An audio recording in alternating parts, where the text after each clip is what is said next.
welcome, they cried. As President Trump landed in Beijing today with a phalanx of executives, including his old frenemy Elon Musk, who hope the summit will help them make more money in China. Off he went in the Beast, the presidential limousine. Not quite such a dramatic drive as that of Daniel Craig, aka James Bond, who has swapped his Aston Martin for a BYD, a Chinese electric car. How times change. Chinese car factories, which unlike their US equivalents produce almost entirely electric vehicles, are increasingly automated. Although the US still produces more advanced computer chips, China is quickly incorporating AI into manufacture and everyday life. But President Trump still thinks tariffs are the way to rebalance trade. Unfortunately, I don't think Trump really grasps the full scale of what China is trying to do on technology. I think that there's still a fairly outdated view in Washington that China is the source of low-end manufacturing, of cheap goods. I think Trump will be making a mistake to assume that kind of China is the one that he's dealing with. It's a different country with a different global reach and a different relationship with the US and the rest of the world economy. That's obvious from last year's military parade in Beijing. Gliding through a People's Liberation Army parade like a latter-day emperor. Not that it means he's on the brink of invading Taiwan. Ever the autocrat, he's recently fired dozens of generals, so that may have to wait. He was with his natural allies, autocrats like him. President Trump may nurse a little envy for those who are never countered, but there the similarity ends. They couldn't be more different. These two men, Xi's style is careful, cautious, and always trying to project at least an air of evenness. That's the message that he wants to send to the world, that China is a steady, reliable global leader. And I think the message from Trump is that America has leverage and is unpredictable. And you don't quite know where or how he might act next. They do, of course, have a real war to address. The Iranian foreign minister met his Chinese counterpart in Beijing last week, but Trump was somewhat breezy about it before he left Washington. I have a great relationship with President Xi, and I think it's going to remain that way. We have a lot of things to discuss.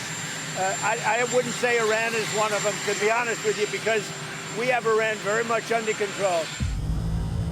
Scare Out, this year's most popular Chinese spy thriller, about a mole within the Chinese system leaking intelligence on sixth-generation fighter jets to the West. The choreography of the next 2 days will be just as tightly produced, but both sides hope somewhat less eventful. Lindsay Hilson there. Well, earlier I spoke to Yiling Liu from the Tarbell Center for AI Journalism in Philadelphia, whose writing explores how technology shapes Chinese society. I began by asking her how President Trump and President Xi's different leadership styles might inform their relationship. Immensely difficult. I think they already face so many obstacles in terms of just how much tension and mistrust has built up between the two countries over the past few years, and so they're already dealing with that context. And as you say, they have completely different leadership styles. I think President Xi is very much thinking in terms of the long game. He is very strategic. He's able to think in 5-year, 10-year plans, whereas President Trump seems to be operating on a very kind of short feedback loop where he's responding to events immediately as they come. And I think it's very hard, particularly on the Chinese side, for any type of easy policymaking to be done with regards to the United States because U.S. policymaking is so unpredictable. And it is a very different China, isn't it, than the one President Trump visited just under 10 years ago? Yes, certainly. I'd say the biggest transformation would be COVID and the pandemic and how transformative that's been on Chinese society. I think China has become significantly more kind of closed than it has been in the past. In 2016, I think it was perhaps a lot more open to the outside world. I think China has kind of emerged on the global stage as a much more powerful player. I think a lot of kind of other countries outside of the US have now increasingly turned to China as a kind of source of leadership, given the erosion of the leadership in the United States. And so, it's on one hand exerting much more influence on the global stage, but on the other hand, not as kind of open and freewheeling as it was 10 years ago. President Trump arrived with a huge group of industry bosses, including Tesla's Elon Musk. But before he went, he posted on social media, "I'll be asking President Xi to open up China so that these brilliant people can work their magic and help bring the People's Republic to an even higher level." How will that go down with the Chinese? I think he's probably trying to open up the Chinese economy and ensure that, the Chinese government allows Chinese consumers and businesses to buy from American businesses. It's hard to say how that's going to go down. I think there is a part of what Trump is saying that may be wishful thinking. Does it benefit them both to race separately, to pursue out-and-out competition with each other? Or is there some sort of argument for cooperation in this area? I think there's huge incentive to cooperate in this area, or perhaps huge necessity to cooperate in this area. I think both countries are perhaps incentivized to race, especially the tech companies in both countries are incentivized to race because it allows them to kind of use this race with China narrative, for example, to justify a rolling back of regulation or to kind of accelerate ahead without guardrails.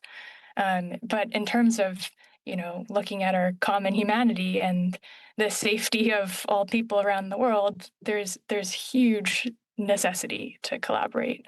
There's a lot of risks that these advanced AI models can bring. And in terms of that question of the upper hand, obviously President Trump goes to China in the midst of the war with Iran.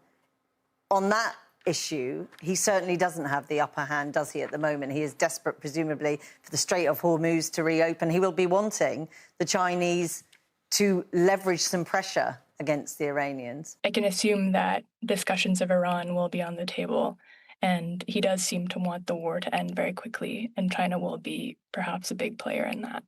Yiling Liu, thank you very much for talking to us today. Thanks for having me.